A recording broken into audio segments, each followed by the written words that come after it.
Femme noire, femme africaine, ô toi, ma mère, je pense à toi.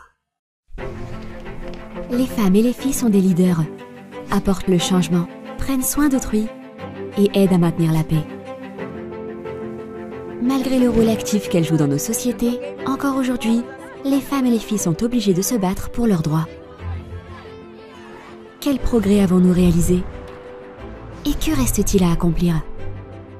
Comment pouvez-vous poursuivre le combat pour l'égalité des droits? Le combat des femmes pour l'égalité des droits dure depuis des siècles. Mais 1848 a marqué un tournant pour les droits des femmes avec la Convention de Seneca Falls, où des femmes activistes ont réclamé publiquement leurs droits civiques, sociaux, politiques et religieux. En 1893, la Nouvelle-Zélande adresse un message aux activistes de tous les autres pays. Il est possible, grâce au plaidoyer, d'obtenir l'égalité en matière de droit de vote.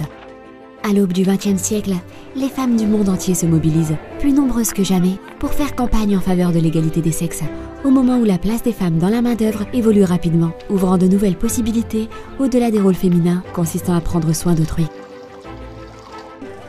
Aux côtés d'autres défenseurs des droits, elle souligne dans le texte la place des droits des femmes, à l'attention du monde entier. Cela permet d'établir les fondations des règles et des normes relatives aux droits des femmes à l'échelle internationale. Au cours des décennies suivantes, alors que les femmes obtiennent des postes historiques de dirigeantes au sein des gouvernements, des femmes activistes au niveau local s'intègrent à l'élan mondial en devenant de puissants symboles de résistance féministe et de changement social. Ce nouvel élan atteint son paroxysme en 1995, lorsque la déclaration et le programme d'action de Beijing présentent un plan mondial visionnaire en faveur des droits des femmes et des filles. En dépit de toutes ces avancées, alors que nous entrons dans le XXIe siècle, les stigmates du patriarcat persistent. Des leaders exemplaires émergent pour les contrer. Avec l'essor de l'ère numérique, les médias sociaux s'avèrent un outil crucial pour encourager les populations dans leur lutte contre l'injustice. La voix d'une seule femme se révèle désormais plus puissante que jamais. Les activistes au niveau local déclenchent des mouvements sociaux, sur Internet et ailleurs, que ce soit dans les villes ou les villages, inspirant de futures générations de femmes et de filles leaders.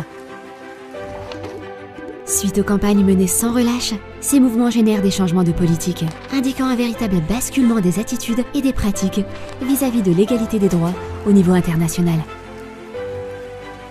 Où en sommes-nous aujourd'hui? Un quart de siècle après la déclaration de Beijing, les femmes et les hommes doivent se mobiliser de concert pour surmonter les obstacles qui persistent vis-à-vis de l'égalité des sexes. Ils doivent se battre pour mettre fin à la violence basée sur le genre et favoriser l'accès aux soins médicaux et l'égalité salariale et de participation à la vie politique. L'encre n'est pas encore sèche. Joignez-vous, vous aussi, à la génération égalité et continuons à écrire l'histoire ensemble.